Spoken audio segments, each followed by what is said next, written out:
Assalamualaikum warahmatullahi wabarakatuh.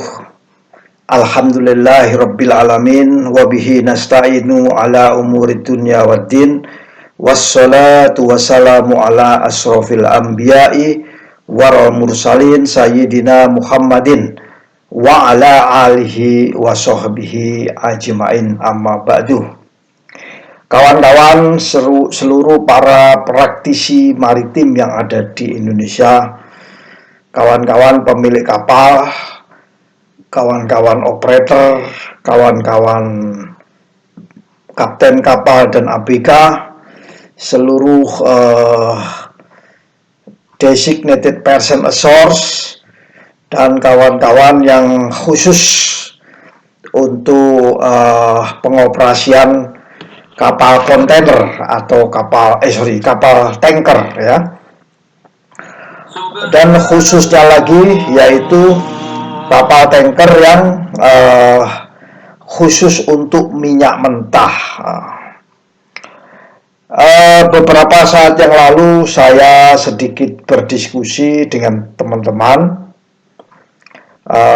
khususnya terkait dengan tangki muat untuk kapal tanker, yaitu kapal crude oil tanker.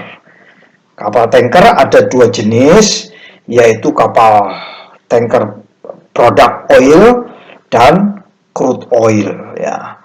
Nah, kita sekarang fokus kepada kapal tanker yang memuat minyak mentah atau crude oil tanker. Kita harus bisa membedakan apa itu kapal crude oil tanker dan product oil tanker. Nah, kita fokuskan lagi terkait dengan tangki muat daripada kapal crude oil tanker. Tangki muatnya ya. Ada apa dengan tangki muatnya? Nah, ini ada pertanyaan. Nah, dipicu adanya satu pertanyaan, kawan-kawan, bagaimana cara melakukan treatment terhadap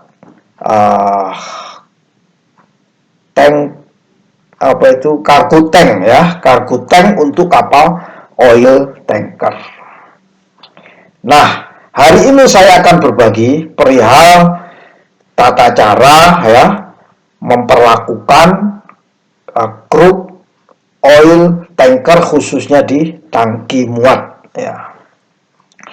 Kawan-kawan semua, kalau kita baca di dalam SOLAS kita menemukan satu statement bahwa yang namanya cargo oil tank COT harus dilindungi, harus diproteksi ya. Karena cargo oil tank ini sangat vital ya, sangat vital sekali. Seluruh permukaannya, baik itu dasarnya, dari sampingnya, atasnya, depan, belakang, seluruh yang membatasi kapal COT ini harus dilakukan perlindungan ya, dilakukan suatu perlindungan. Dikatakan bahwa cargo oil tank harus dilapisi atau dicat dan atau di-coated ya. Jadi cara yang pertama untuk kapal COT ini adalah dilakukan pengecatan, dan yang kedua dilakukan dengan alternatif daripada pengecatan. Jadi ada dua. Jadi kalau kita punya crude oil tanker, ada dua treatment terhadap COT ini. Yang pertama yaitu dengan melakukan coating ya, yang atau dicat atau dilapisi ya. Yang kedua dengan cara alternatif. Marilah kita bahas satu persatu ya. Cara yang pertama yaitu dilakukan pengecatan atau dilakukan coating atau istilahnya dilapisi ya. Jadi plat yang ada di tangki COT tadi itu harus dilakukan pengecatan. Gading-gadingnya mulai wet frame, beam, semuanya. Floor kalau itu single harus dilakukan pengecatan, atau kalau double hull seluruh plat yang ada di dalam kargo oil tank harus dilakukan coating. Nah, sekarang rata-rata kapal itu sudah diminta untuk menggunakan double hull tanker ya. Jadi artinya kalau double hull tanker yaitu plat lambung di bagian dalam. Nah, tapi kalau single hull pasti melibatkan wet frame, beam, girder dan lain sebagainya ya. Girder dan lain sebagainya. Nah, itulah yang kita nyamakan sebagai pengecatan. Komponen-komponen yang dicat kalau dia double hull pasti adalah tank top atau double bottom bagian atas, kemudian set wall ya, set shell yang bagian dalam, kemudian upper yang upper tank itu, deck, kemudian sekat ya, bulkhead ya, itu harus dilakukan pengecatan. Nah, ini langkah cara yang pertama. Cara pertama ini banyak satu praktek-praktek yang ada di lapangan yang harus kita perhatikan. Yang pertama, bahwa untuk pengecatan tidak dilakukan pada saat operasi saja. Tapi kalau begitu kita membangun suatu kapal, maka sejak tahap pembangunan maka dilakukan proses coating atau pengecatan. Jadi tidak di saat operasi, tapi di saat pembangunan pun sudah mulai dilakukan coating proses. Standarnya menggunakan di IMO ada komite namanya Maritime Safety Committee menerbitkan resolusi, yaitu resolusi 288 ya, pertemuan ke 87. Nah, kawan-kawan bisa langsung download di website, kemudian kita ambil, kita jadikan sebagai referensi bagaimana cara melakukan coating terhadap tangki muatan di kapal tanker COT. Ini adalah cara praktis yang pertama untuk pengecatan. Kemudian kalau kita lihat, kita sering melihat istilah ya, istilah namanya PSPC, singkatan dari Performance Standard for Protective Coating. Ini sudah harus dikenal sejak kapal dibangun. Karena PSPC ini pekerjaan pengecatan yang didahului dengan preparation of surface. Surface preparation harus dilakukan. Jadi benar-benar ketemu plat dasar, kemudian plat dasar itu baru dilakukan pakai standar kinerja protective coating. Kami sebagai praktisi maritim meminta kepada paint manufacturer untuk bisa menciptakan produk-produk marine coating khususnya untuk tangki-tangki kapal ya. Juga kita meminta kepada praktisi maritim khususnya aplikator ya. Ya, aplikator itu berbeda dengan manufacturer. Jadi aplikator ya, orang yang ahli untuk apply, menyemprotkan cat itu ke dalam tangki tersebut, ke coating part of the COT ya, COT. Jadi itu ada spesifikasinya. Apakah ada Pak manufacturer cat yang punya COT? Ada. Tapi kebanyakan itu dikasih terpisah karena fokusnya manufacturer adalah memproduksi blend, the cat, the coating, painting, kemudian produksi dibuat kaleng.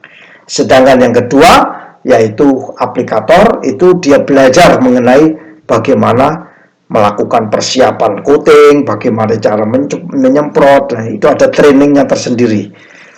Sehingga perlu ada sertifikasi di situ.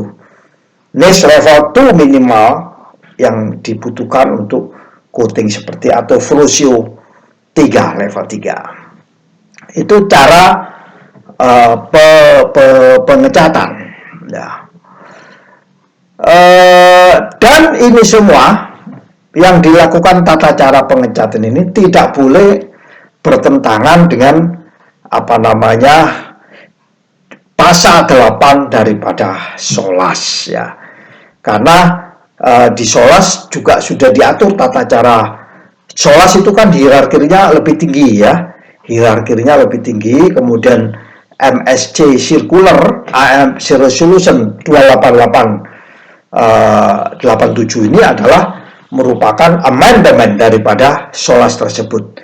Jadi SOLAS yang 1974 itu dilakukan amandemen dalam suatu sidang-sidang di dalam IMO. Nah, itulah kita namakan dengan cara pertama, yaitu cara dengan menggunakan pengecatan. Ini mudah-mudahan bisa menjawab bagi para praktisi kapal tanker yang khususnya untuk crude oil tanker. Lah, cara keduanya apa, Pak? Nah, cara keduanya adalah dengan menggunakan cara alternatif. Wah, ini yang mungkin para surveyor sudah tahu ya, kelas surveyor baik dari AYAK maupun BKI sudah tahu. Mereka sudah pengalaman nih. Cuman bagi operator kapal, pemilik kapal mungkin belum tahu tata cara alternatif. Nah, tangki dilindungi dengan cara alternatif atau alternatif meters atau alternatif way. Ya, ini kenapa kok ada alternatif way? Mungkin ini bisa menjadi lebih mahal atau bisa jadi lebih murah, tergantung konteksnya. Ya, pelindungannya terhadap corrosion. Ya, jadi korosi itu adalah suatu beda potensial di dalam suatu konstruksi sehingga yang lemah akan dimakan. Makanya biasanya alternatif corrosion protective ini dengan menggunakan zinc anode. Zinc anode itu termasuk bagian alternatif. Dan ini relatively mungkin lebih murah ya. Relatively lebih murah. Ini diamanahkan oleh IMO di resolusi IMO 289. Kalau tadi itu 288, sekarang 289. Jadi pertemuannya sama, pertemuan ke-87. Mengatakan bahwa tangki itu boleh diberi corrosion protection, yaitu menggunakan anode, menggunakan cat anti corrosion. Boleh. Cara kedua dengan alternatif menggunakan cat anti corrosion.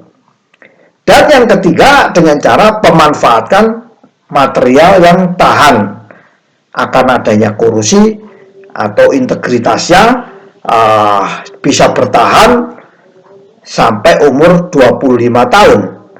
Nah, ini cara alternatif. Nah, untuk bisa mencari material yang tahan 25 tahun ini biasanya relatif mahal. Makanya tergantung konteksnya. Ada alternatif ini, ada konteksnya mahal, ada konteksnya murah. Kalau konteksnya murah biasanya menggunakan anti corrosion dengan anoda protection atau dengan menggunakan cat anti corrosion. Pemanfaatan material yang tahan akan integritas kekuatan daripada COT plate itu sampai 25 tahun. Itu sebagaimana diamanatkan di dalam circular atau di MSC Resolution nomor 289 tahun 19 pertemuan ke-87 itu. Semuanya kita sebut dengan PSPC ya. Kalau yang 289 ini kita sebut dengan Performance Standard for Alternative Means of Corrosion Protection for Cargo Oil Tank ya. Kalau yang 289 itu adalah alternatif. Sedangkan yang untuk yang 287 ini disebut dengan Performance Standard for Protective Coating untuk kargo oil tank. Jadi ingat, mulai sekarang pemilik kapal dan operator kapal serta owner surveyor, superintendent atau siapapun, ada dua. Yang pertama yang coating standar itu dengan MSC Circular 288/87 dan yang alternatif menggunakan 289/87. Itulah yang bisa saya berikan, dan ini menjawab diskusi beberapa saat yang lalu terkait dengan kapal tanker, khususnya crude oil tanker ya, khususnya lagi cargo oil tank. Bagaimana cara perlindungannya? Ternyata setelah kita lakukan secara praktis di dunia manapun, baik oleh kelas AYAC maupun kelas PKI atau resolusi IMO yang diaplikasikan oleh pemerintah, ada dua cara. Yang pertama dengan coating dan yang kedua dengan alternative means. Yang coating referensinya adalah MSC 288 ya, sedangkan yang alternative means dengan 289. Yang pertama dengan dilakukan pengecatan ya, dengan satu cara ya, PSPC, cari produk yang bisa untuk PSPC, cari aplikator yang sertifikatnya NIS level 2 atau Frosio 3, lakukan persiapan pengecatan, dan dilakukan pengecatan biasanya mulai new building. Nah, nanti pada tahun-tahun pertama biasanya ini building itu bisa bertahan 15 tahun ya. Atau biasanya pada tengah-tengah 5 tahunan RS renewal survey itu dilakukan survei lagi. Kalau mengalami corrosion, kita lakukan PSPC lagi setiap 5 tahun. Tapi in principle kalau itu dilakukan baik di new building, maka ini bisa bertahan 7,5 tahun atau 15 tahun. Sedangkan cara yang kedua yaitu dengan cara alternatif, yaitu menggunakan perlindungan terhadap korosi. Itu di dalam mindset orang kapal sudah sangat paham, sangat cepat sekali, yaitu cathodic protection atau anodic protection. Berapa banyak kita hitung ada kemampuan, misalnya 6S atau 9S atau 12S untuk berapa luas di situ. Kemudian dengan cara anti corrosion ya, cat anti corrosion itu. Jadi tentunya semua pengecatan itu mesti ada persiapannya. Dan yang cara mahal yaitu dengan cara melengkapi kapal atau menggunakan construction plate yang tahan, resisten, akan integritasnya selama 25 tahun. Demikianlah sharing singkat dari saya. Semoga ini ada manfaatnya bagi para mahasiswa yang mau bikin tugas akhir ya, atau pekerja-pekerja yang baru, atau yang sudah berpengalaman. Bisa ayo diskusi bersama saya agar Indonesia ini tidak ketertinggalan dengan resolusi baru, kemudian dengan AYAC, dengan kelas PKI tidak ketinggalan. Kemudian mungkin bagi government juga bisa bermanfaat ya. Biasanya government jauh lebih memahami, kelas juga jauh lebih memahami. Mungkin mohon kira-kira berikan masukan kepada kami, topik apa yang kira-kira akan bisa saya saya berikan agar lebih bermanfaat lagi bagi kawan-kawan semua. Demikianlah lebih dan kurangnya saya memohon maaf. Wallahul muwaffiq ila aqwamit thoriq. Wassalamualaikum warahmatullahi wabarakatuh.